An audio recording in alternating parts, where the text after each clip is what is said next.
Hello à tous et bienvenue dans ce nouvel épisode du podcast Âme de Bar. Aujourd'hui, j'ai envie de vous parler d'un sujet qui me touche particulièrement en ce moment, mais surtout qui touche aussi beaucoup d'entre vous, puisque du coup, le fait d'en avoir parlé pas mal autour de moi et sur les réseaux sociaux, je me suis rendu compte que c'était un sujet qui était quand même assez général et qui touchait beaucoup de sportifs. Du coup, qu'est-ce qu'on fait quand le sport qu'on pratique ne nous correspond plus ou ne nous ressemble plus? Et dans cet épisode, donc, je vais pas vous parler d'arrêter définitivement, de changer complètement de discipline. Ça, bien sûr que ça arrive, mais le but en fait de cet épisode, c'est de m'adresser aux personnes qui n'ont pas forcément envie d'en arriver là. Moi, je vous parle du coup de ce moment-là dans la vie d'un sportif où tu sens qu'il y a quelque chose qui a changé, où au final tu continues cette discipline parce qu'en fait toute ton identité elle tourne un petit peu autour de ça et que tout le monde s'identifie à cette discipline et toi aussi, mais que tu prends plus autant de plaisir qu'avant, etc.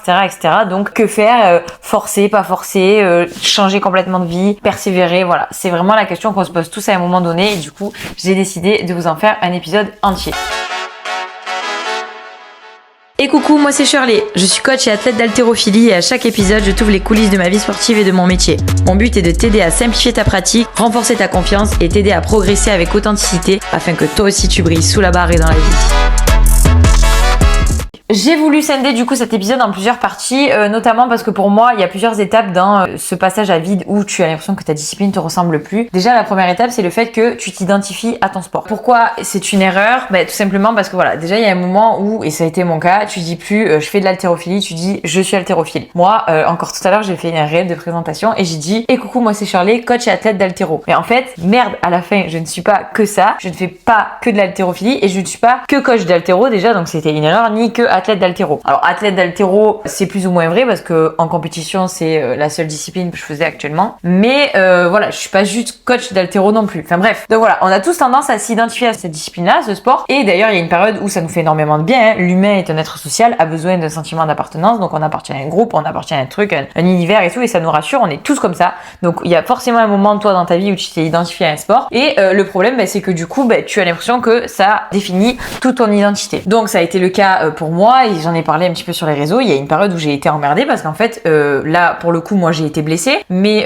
j'y reviendrai plus tard. Voilà, j'ai eu aussi une période d'envie un petit peu de changer. Dans tout ce que tu vas faire de façon intense, il y a forcément un moment où tu vas un petit peu pas stagner, mais voilà, où t'en auras peut-être un petit peu marre aussi. Et le problème c'est si tu te définis dans ta discipline, enfin par ta discipline, t'es un petit peu emmerdée parce que tout le monde te voit comme ça, comme la coach d'haltéro ou comme l'haltérophile. Et en fait à un moment donné, le jour où tu fais plus d'haltéro, t'es qui en fait? Et moi vraiment j'en ai parlé sur les réseaux parce qu'en fait je me suis dit mais les gens ils sont là pour l'haltéro, et en fait si je parle pas d'haltéro, mais ils vont se barrer. Enfin en fait je sers à quoi dans ce monde? Vraiment, j'extrapole mais que légèrement parce que faut comprendre que moi c'est ma vie en tant qu'athlète, mais c'est aussi ma vie professionnelle. Et en fait toute ma vie finalement est tournée autour du sport que je pratique ou que j'enseigne. Et du coup c'était ultra compliqué et je me suis dit mais en fait meuf à quoi tu sers, qui tu es? Et c'est quand même rigolo parce que hier, pour le coup hier, donc à l'heure où je vous parle, enfin à l'heure où sortira cette vidéo, ça sera peut-être une semaine après, mais j'ai fait une story où justement j'ai mis les gars pourquoi vous me suivez sur les réseaux? Et en fait alors je dis pas qu'on m'a pas parlé d'haltéro, mais c'était vraiment une infime partie des réponses. Il y en a beaucoup qui m'ont dit que voilà, ils étaient là pour ce que je dégageais, l'énergie, pour eux-mêmes. Il y en a même qui m'ont parlé de la course à pied. Enfin bref, qui m'ont parlé de plein de choses, mais pas que de l'haltéro. Voilà, pour ma personnalité, pour le fait de pousser les gens à faire du sport, à croire que tout est possible, etc. Bon bref, on s'en fout de pourquoi les gens me suivent, mais en tout cas, la réponse principale n'était pas l'haltérophilie. Et ça, en fait, c'est quelque chose qui m'a trotté pendant très longtemps. Et là, je vous parle d'un travail que j'ai fait sur des mois, et c'est pour ça que je fais cette vidéo maintenant. Mais il y a 2-3 mois, j'étais incapable de faire cette vidéo parce que j'avais pas conscience de ce truc-là et j'en souffrais terriblement. Du coup, le jour où en fait tu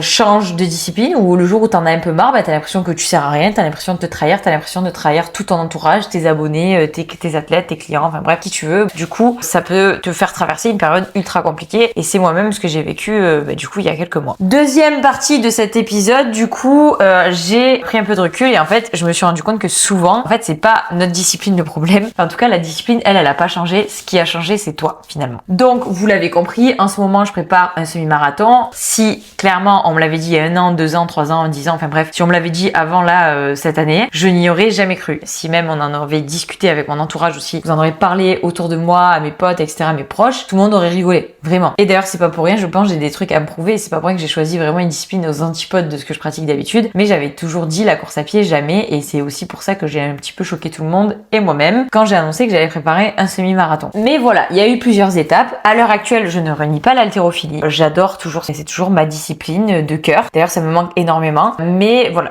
moi vraiment par force, j'ai été blessée. J'ai voulu persévérer comme beaucoup. Quand ça va pas, tu veux forcer, etc. Et ça vaut pour tout, encore une fois, même dans la vie. Si tu forces un truc qui fonctionne pas, c'est très rare que ça fonctionne au bout d'un moment. Souvent, c'est qu'il y a un message derrière tout ça, c'est qu'il faut ralentir, il faut peut-être changer un petit peu de direction et faire des pauses, c'est même des fois ultra nécessaire. Et donc du coup, moi, j'avais pas compris ça, j'ai persévéré, forcé, etc. J'ai continué de me blesser et j'ai fini par me dégoûter en fait, parce que clairement, faire des compétitions pour être vraiment à 10, 15, 20 kilos d'écart de ce que je suis capable de faire, y a rien de plus frustrant. Et au final, j'étais en train de me dégoûter complètement de cette discipline que j'aime tant. Donc du coup, j'ai décidé de m'arrêter et de faire quelque chose, du coup, qui allait surprendre peut-être un petit peu tout le monde et moi-même, mais quelque chose de complètement opposé, parce que c'était pour moi un beau challenge, parce qu'il y avait aussi plusieurs raisons pour moi de se mettre à la course à pied. J'avais très envie de faire un sport d'extérieur. Voilà, je suis enfermée dans une salle de sport depuis toujours. Avant, c'était la muscu, après ça a été les clubs d'haltéro. J'avais besoin d'extérieur, j'avais besoin de me reconnecter à la nature, à moi-même, et c'est vrai que pour ça, la course à pied, c'est exceptionnel. Donc du coup, voilà. Et puis vraiment, j'avais besoin de me prouver que j'étais capable de courir sans reculer. Donc du coup, je me suis inscrite à mon premier semi-marathon et j'ai commencé ma prépa run. Pour autant, je n'ai pas arrêté complètement l'haltéro, je le fais juste différemment. Je le fais maintenant en warm-up pour l'explosivité et je reprendrai bien sûr après mon semi-marathon et même peut-être un petit peu avant. Voilà, c'est pas à un moment donné, c'est pas un hasard. J'ai aussi fait ça en fonction de la saison d'haltéro et je reprendrai l'haltérophilie de manière plus régulière et plus intense, mais sans oublier que voilà, j'ai eu cette petite période là de course à pied que j'arrêterai peut-être pas non plus. Mais en fait, j'ai aussi compris que j'étais pas juste une case et qu'en fait, au final, je suis une sportive. J'aime le sport, je ne suis pas une haltérophile, je suis une sportive. J'aime des disciplines, j'en ai aimé plusieurs dans ma vie. Avant, et d'ailleurs, vous le savez probablement pas, je l'ai peut-être même jamais dit, mon premier sport en compétition, ça a été l'équitation. J'ai fait les championnats de France de CSO, j'ai été à la mode Beuvron, j'adore l'équitation, enfin j'adore le cheval, j'ai fait ça 5 fois par semaine à Donf pendant des années. Ma première discipline, ça a été ça m'a pas empêché après de faire beaucoup de musculation, après beaucoup d'haltérophilie, et ça veut pas dire que je me suis trahie parce que j'ai arrêté l'équitation. Enfin voilà, à un moment donné, j'ai aussi évolué et finalement, j'ai toujours fait du sport. Et donc j'ai fini par comprendre ça, que voilà, j'étais pas juste dans une case, j'étais pas obligée de choisir une discipline, que je peux faire de l'haltéro et de la course à pied, etc. Et que j'évolue et que du coup, ce que je pratique aussi évolue. Et j'en ai fait d'ailleurs un réel et j'y reviendrai un petit peu plus tard dans cet épisode, mais je pense que ces périodes-là, même de pause, même quand peut-être vous avez des obligations, peut-être que vous êtes professionnel dans ce que vous faites, faire une petite pause, aller voir autre chose, aller voir un petit peu ailleurs, c'est pas une mauvaise chose, au contraire, c'est même bien plus productif, ça va vous aider à revenir à votre discipline plus motivé. Ce petit manque là que vous ressentez, qu'on aime même créer dans nos relations amicales ou amoureuses,